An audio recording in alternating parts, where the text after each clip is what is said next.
So like earlier, we have an opening for Epilson in Bangalore. So there are multiple roles are there. So in the in next some of the slides, like they we have an opening. So we will be you can apply for that. So it's a positive point for you. It's a plus point with the tutorial as well. So you can like, share, and subscribe so that we can come up with some more good videos. So we were already discussing how how we were building application in a Angular using like kind of like two-way binding, one-way binding, and all. So moving ahead, we will be discussing more in-depth knowledge. So yeah, so we have covered most of the concept, lots of like basic concepts, which are also important for the point of view of the interview. Like Jasmine and Karma, we will be checking, we will seeing in the practical implementation, and commands we already understood, and then we understood how we can we can if we have to upgrade, then we can do ng update at the rate Angular CLI. Then we have a multiple ways to convert, basically Angular is a TypeScript based. So internally what it does, it converts the TypeScript to JavaScript, so which browser understands. So yeah, that is like kind of way we are working. Then we understood how we can what is the benefit of lazy loading. So then we can by running the command, we can understand how we can check the ng version. Then ng-lint we will be checking later. समझते हैं कुछ Then important we have concepts like we are like Angular installing materials, material animations, and all installation with npm और ये किस npm तरह i, से होता and है the तो और ये hammer बेसिकली इसका packages and all, पर्पस क्या and होता how we है will get an और component ब्राउज़र around. एनिमेशन जो Then hammer in the dot JS होता है videos, वो किस तरह से हम लोग yeah, इंपोर्ट कर we सकते हैं तो हम mention लोग all those समझेंगे things. किस तरह से हम लोग Then पैकेजेस we को have we are कंपोनेंट आज installing हम समझेंगे materials, किस तरह से animations, and all component with npm create किया जाता है npm और i, किस तरह and से the कंपोनेंट को हम hammer कॉल packages करते and हैं all, and how we will हमारे get an प्रोग्राम में component तो around. Then let's in get the started so videos, yeah, we mention all those things. तो जैसा कि हमने बात किया था एंगुलर में हम लोग कंपोनेंट किस तरह क्रिएट करते हैं और देखो एंगुलर में हर कोई जो चीज़ होती है वो कंपोनेंट बेस्ड होती है सो अभी हम लोगों को जैसे हम लोग अगर कुछ भी अगर हम जैसे हमारा ये जो प्रोग्राम था यहाँ पे आप देख रहे हो ये बेसिक कंटेंट आ रहा है तो ये कंटेंट किस तरह से आ रहा है फर्स्ट ऑफ ऑल मैं वो आपको बता दूँ पहले फर्स्ट ऑफ ऑल यहाँ एस आर सी है एस आर सी के अंदर ऐप फोल्डर है ऐप के अंदर जो भी कंटेंट आ रहा है वो हमारा app dot component H T M L से आ रहा है और ये कंटेंट जो हमारा है ये शो हो रहा है और इसको हमने कॉल कहाँ किया है ऐप डॉट टी एस के अंदर तो जैसा आप देखोगे यहाँ पे ऐप डॉट टी एस को कॉल किया गया H T M L call किया गया टी एस के अंदर ये टेम्पलेट है तो यहाँ पे भी आप जैसे टू वे बाइंडिंग करते हो तो यहाँ पे डायरेक्टली आप यहाँ से यहाँ पे आपको मेंशन करना पड़ेगा जो भी चेंजेस कर रहे हो टेम्पलेट में यूआरएल में तो आपको यहाँ मेंशन करना पड़ेगा और मॉडल डॉट टी एस में क्या डिपेंडेंसीज ऐड करते हैं जैसे ऐप कंपोनेंट आपने ऐड किया राइट तो यहाँ पे ऐप कंपोनेंट आपको मेंशन करना होगा और जो भी आप इंपोर्ट कर रहे हो तो आपको यहाँ पे मेंशन करना पड़ेगा तो जैसे कि अभी हम नया कंपोनेंट क्रिएट करेंगे जो एक एक मेन्यू बनाएंगे जो कि हमारा हमारा वो मेन्यू होगा वो फ्रंट एंड पे डिस्प्ले होगा तो उसको करने के लिए सबसे पहले क्या करेंगे हम कंट्रोल सी दबाएंगे और जैसे कंट्रोल सी दबाएंगे ये बाहर आ जाएगा तो आपका जो एप्लीकेशन है जैसे आप इसको रिफ्रेश करोगे ये बंद हो जाएगा क्लोज हो जाएगा तो क्योंकि हमने वो सब क्लोज कर दिया इसलिए ये बंद हो गया ठीक है तो अब हम क्या करेंगे इसके लिए हम कमांड लिखेंगे ng generate C generate G for generate C for component और कंपोनेंट का नाम दे देंगे मेनू तो ये जो कंपोनेंट है ये कहाँ पे बेसिकली ये क्रिएट करेगा ये एसआरसी के अंदर करेगा तो हम यहाँ पर दे देंगे एसआरसी तो ये जो कंपोनेंट हम बना रहे हैं मेनू कंपोनेंट यहाँ पे हम पहले फर्स्ट ऑफ ऑल इसको क्रिएट करेंगे तो क्रिएट करने के पहले आपसे पूछेगा कि या आप देखो अब आपको यहाँ पे क्रिएट हो गया एसआरसी के अंदर आप देखो मेनू के नाम से एक ये कंपोनेंट सारे बन के आ गए ठीक है तो SRC, ये हमारा प्रोजेक्ट SRC के अंदर ऐप SRC मेनू। तो जैसे ही आप देखोगे यहाँ पे मेनू के अंदर मेनू बॉक्स, जैसे आप इसको इसको आप रन करोगे एप्लीकेशन को, तो बाय डिफ़ॉल्ट आप ng सर्व करोगे। तो जैसे ही आप ng सर्व करोगे, तो ऑलरेडी जो अगर अगर हमारे फाइल में एरर नहीं होगा, देखो ये पोर्ट नंबर, ये जो बोल रहा है पोर्ट नंबर ऑलरेडी फॉर 200 जो है ऑलरेडी यूज़ में है। तो डिफरेंट पोर्ट में आप रन करना चाहते हो, तो उसके लिए यस कर दो। जैसे आप यस करोगे, तो आपको ये तुरंत ही पोर्ट नंबर चेंज कर लेगा और पोर्ट नंबर चेंज करके जनरेट कर लेगा न्यू यूआरएल।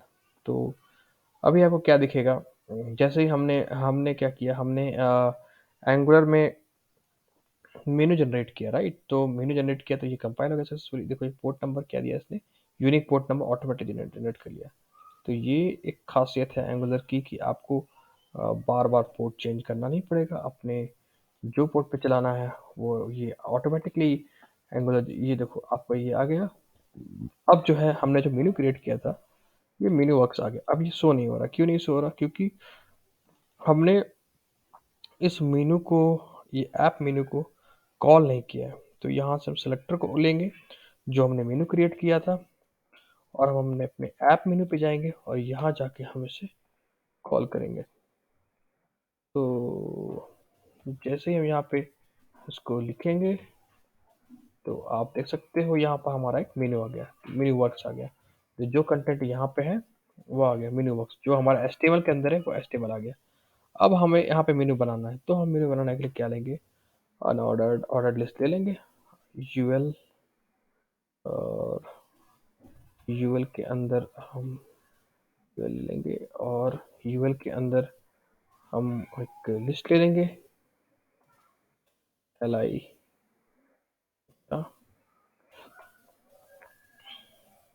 तो ये हमने एक लिस्ट ले लिया। लिस्ट के अंदर हम चाहे तो 3-4 आइटम्स ले लेंगे, होम्स ले लेंगे, उसके बाद कॉन्टैक्ट ले लेंगे, उसके बाद सर्विसेज ले लेंगे,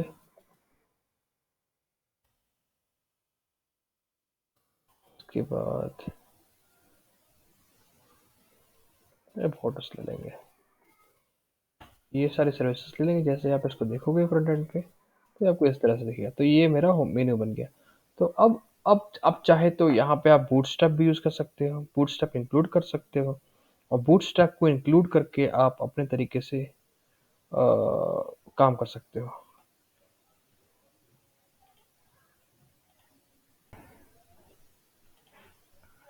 तो जैसा कि आपने देखा, हमने मीनू को कॉल कर लिया अपने होम पेज पे। तो बेसिकली हमने क्या किया, हमने कंपोनेंट क्रिएट किया, और कंपोनेंट क्रिएट करके हमने एक मीनू कंपोनेंट क्रिएट किया, और उस मीनू कंपोनेंट का जो हमें वहाँ पे हमें हमारे TS फाइल में जो हम लोगों ने क्रिएट किया है सेलेक्टर, उस सेलेक्टर के बेसिस पे हमने उसको अपने ऐप डॉट जो मेन प्रोजेक्ट था, जिससे हमारा ऐप डॉट कॉम्पोनेंट HTML है, वहाँ पे हमने कॉल कर लिया। तो इससे हमारा जो मीनू का कंटेंट है वो आ गया। तो अब हम क्या करेंगे, हम इसमें बूटस्ट्रैप इंक्लूड करेंगे, बूटस्ट्रैप को इंक्लूड करेंगे, और देखेंगे बूटस्ट्रैप को इंक्लूड करके हम किस तरह से kind of like we will create a kind of a beauty, like kind of component based structure. और हम समझेंगे कि कैसे जो है एंगुलर में सबसे ज़्यादा इम्पोर्टेंट कंसेप्ट जो होता है वो होता है डेटा बाइंडिंग का। तो आइए हम लोग समझते हैं किस तरह से डेटा बाइंड होता है एंगुलर में, one way binding, two way binding, and event binding, property binding. So first of all, what is one way binding? So one way binding basically जहाँ पे डेटा जो फ्लो होता है वो वन डायरेक्शनल फ्लो होता है, and either it's flow from component or from component to view. So, comparative makes the its use of interpolation and property binding. So one way data binding may basically it's kind of like we use interpolation, and interpolation मतलब double curly braces itself, और property binding का use होता है। So which so which allow, like it allows expression as a part of single literal, and we can use our html. So there we use double curly braces in the template to denote the interpolation. The content inside double curly braces is called template expression. So जो braces के अंदर होता है उसको हम लोग का template expression बोलते हैं। और जो प्रॉपर्टी बाइंडिंग होता है वो मैकेनिज्म वो है that binds the value from component property to attribute or attribute of HTML within the template. So it enables the data from component to template. So property binding में data ये enable करता है component to template में। so हम लोग practical पे समझेंगे इसको, ये practically कैसे काम करता है।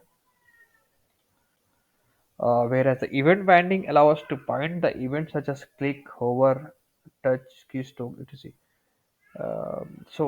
So in two-way binding, what we combine event binding and property binding in NG model. So the coming like tutorial, coming slides, you will be understanding how we combine this NG model, which will use for binding two ways. Like whatever we are typing, we should be showing in the front end. So that kind of binding we do using NG model. So the code length is now very small. Just we have to write the input NG model is equal to data, and then whatever data we want to pass we have to mention the data, so it will directly show into the front end। ठीक है दोस्तों, तो हम लोग समझते हैं किस तरह से हम लोग टू वे बाइंडिंग करेंगे। तो अभी तक हम लोगों ने क्या किया है, हम लोगों ने अपने प्रोजेक्ट में जो हमारा फ्रंट एंड है मैं आपको दिखा दूं। अभी तक हमारे पास ये फ्रंट एंड है। तो बेसिकली हमारे पास जो हमारा कंटेंट है वो इस तरह से आ रहा है।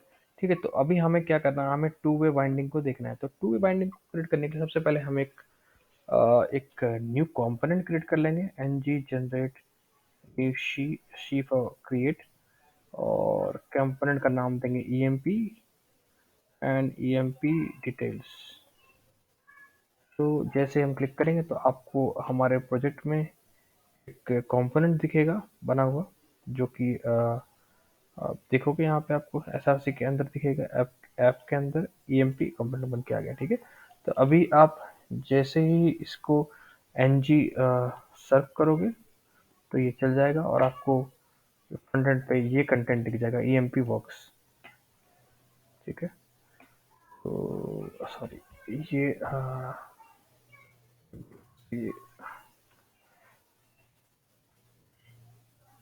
तो आपका पोर्ट नंबर जो है वो ऑटोमेटिकली यहाँ पे जनरेट हो जाएगा। वो पोर्ट नंबर से आपको वहाँ सर्च करना होगा, तो वो इस यूआरएल पे आप अपने एंगुलर एप्लीकेशन को देख सकते हो। तो हम लोग बेसिकली करने क्या वाले हैं, हम लोग बहुत ही इम्पोर्टेंट चीज़ समझने वाले हैं किस तरह से। फॉर एग्जांपल मैं आपको दिखा दूँ तो ये जो है आपको एंगुलर एप्लीकेशन यहाँ चलता हुआ दिखेगा। ठीक है, क्योंकि हमने यहाँ इंक्लूड नहीं किया तो हमें क्या करेंगे, इसके कंपोनेंट को लेंगे। इसका कंपोनेंट क्या है, ऐप इंप डिटेल। सो इसके कंपोनेंट को हम अपने ऐप में यहाँ पे मेन्यू के बाद कॉल कर लेंगे। तो यहाँ पे हम लोगों ने कॉल कर लिया है, तो आप देखोगे कि वहाँ पे आपको दिख रहा है। ठीक है, तो अब हम क्या करेंगे, बेसिकली हम यहाँ पे एक हम बेसिकली अपने जो हमने कंपोनेंट क्रिएट किया वहाँ पे हम जो है कुछ वहाँ पे हम बाइंडिंग करेंगे। तो यहाँ पे बेसिकली हम एक डिव ले लेंगे। ठीक है, डिव के अंदर हम बेसिकली एम्प्लॉय का डिटेल यूज़र नेम लेंगे, यूज़र नेम। उसके बाद हम क्या करेंगे, यहाँ पे हम जो है एनजी मॉडल यूज़ करेंगे, और एनजी मॉडल को यूज़ करके हम बेसिकली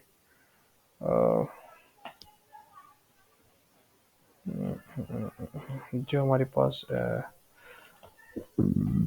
हम इनपुट लेंगे, इनपुट एनजी मॉडल इस तरह से। और देख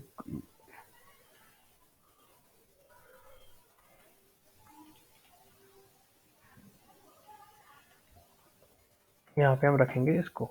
ठीक है, तो आप देखो कि यहाँ पे एरर दिखा रहा है, क्योंकि यहाँ पे एरर इसलिए दिखा रहा है क्योंकि यहाँ पे हमने यूज़र नेम को डिफाइन नहीं किया।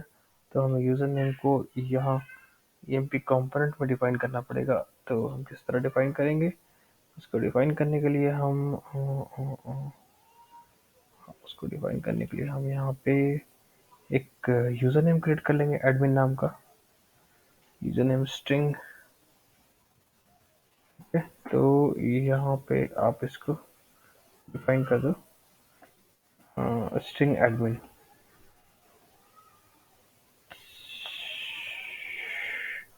अभी भी ये कुछ एरर दिखा रहा है, तो बेसिकली देखते हैं क्यों दिखा रहा है एरर। ये कंपोनेंट डिटेल्स HTML, इसमें एरर दिखा रहा है ये।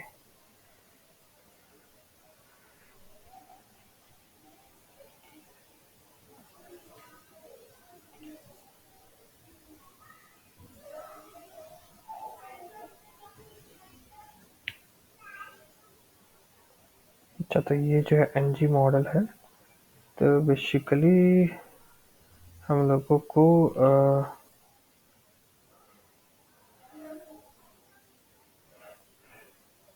यहाँ पे इंपोर्ट करना पड़ेगा। ये जो कंपोनेंट हम लोगों ने क्रिएट किया है, तो वो कंपोनेंट हम लोगों ने इंपोर्ट नहीं किया। एक बार हम देख लेते हैं क्या वो कंपोनेंट इंपोर्ट हो गया। अगर वो इंपोर्ट नहीं हुआ है तो हमें मैनुअली इंपोर्ट करना पड़ेगा। तो यहाँ पे जो हमारा प्रोजेक्ट है, इसके app.ts के अंदर आप देख सकते हो कि ऑलरेडी आ चुका है कंपोनेंट।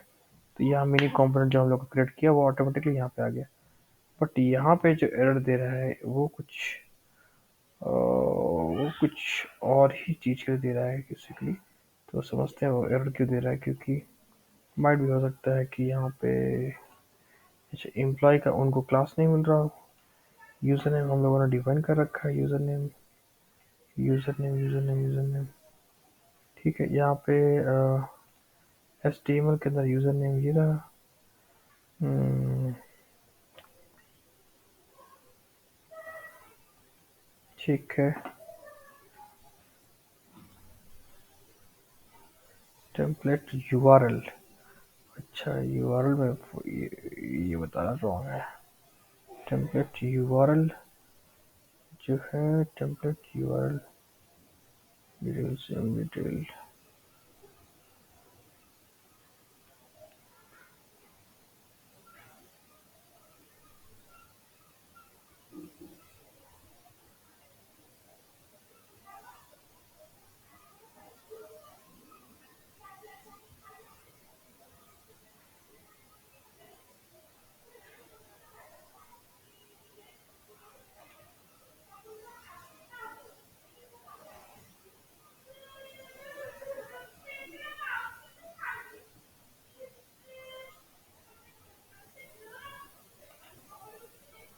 तो यहाँ पे जो ये एरर ऑकर हो रहा है, ये AMP डिटेल की वजह से हो रहा है और इसकी वजह से। तो इसको हम लोग एक काम कर सकते हैं, हम लोग इसको अवॉइड कर सकते हैं। और आप देखो कि यहाँ पे हमने क्या किया है, अपने एक्सपोर्ट के अंदर यहाँ पे एडमिन को कॉल किया है। तो अभी आप जब इस प्रोग्राम के अंदर जाओगे और जब इसको रन करोगे, तो आपको यहाँ पे आप जैसे आप, मैं आपको दिखा दूँ कि इसके अंदर में चाहते हैं और इसको NG सर्व करते हैं। जैसे आप NG सर्व करोगे तो बेसिकली ये तो सॉरी CD।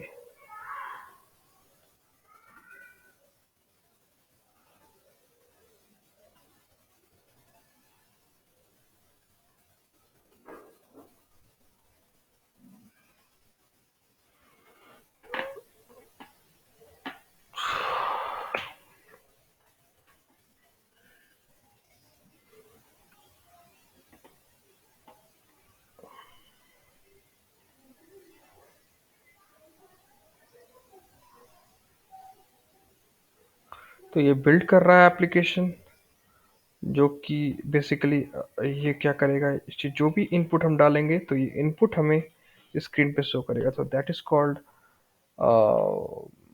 बाइंडिंग। सो अभी मैंने क्या किया है कि एक एम्प्लॉय का डेटा भी लिया है। तो जो भी एम्प्लॉय होगा वो एम्प्लॉय के नाम और वहाँ पे जो भी डिटेल्स होगा वो शो करेगा।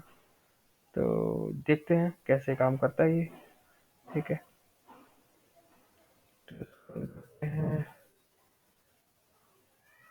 तो आप देख सकते हैं मैंने एडमिन लिखा तो मेरा डिटेल आ गया। जैसे मैं इसको रिमूव करूंगा, मैं कुछ भी लिखूंगा, तो यहाँ पे टू वे बाइंडिंग हो रहा है। जैसे मैं कुछ लिख रहा हूँ तो डिटेल सामने आ रहा है, तो ये बेसिकली इसी को हम टू वे बाइंडिंग बोलते हैं। और इवेंट बाइंडिंग क्या होता है, जैसे हम किस पे क्लिक करेंगे ये कंटेंट कुछ इस पे आ जाएगा। तो ये मेरा है event event event binding. So basically क्या होगा इसमें कि जैसे आप कंटेंट लिखते जाओगे, इवेंट बाइंडिंग में क्या होगा, आप कंसोल पे देखोगे कि हमने कंसोल पे कर रखा। तो देखो इम्प्लॉय क्लिक्ड शो हो रहा है। तो basically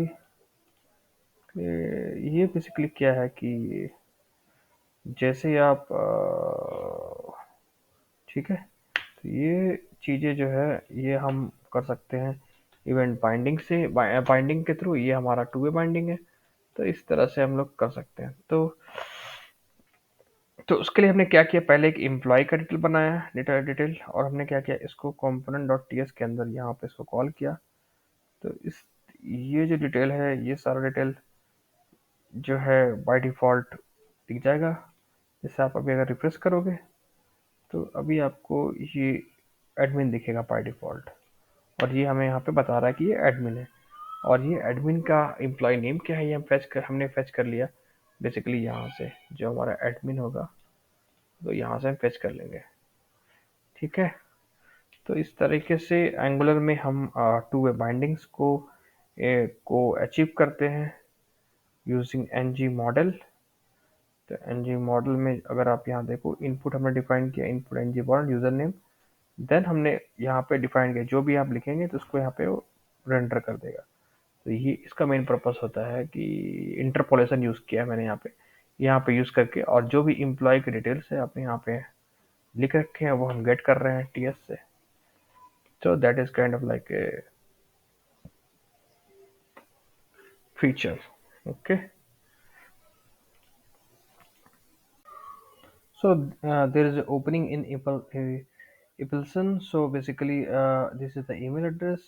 You just share your resume in PDF format to this email address, and the openings are as mentioned in the next slide.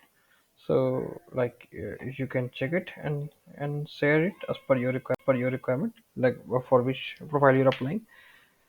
Okay, sure. Thank you very much. Don't forget to like and subscribe. This will motivate me to create good videos in time. And like, guys, thank you very much for watching. Please press the bell icon so that you can get the updated video also. And don't forget to subscribe and like. Thank you very much.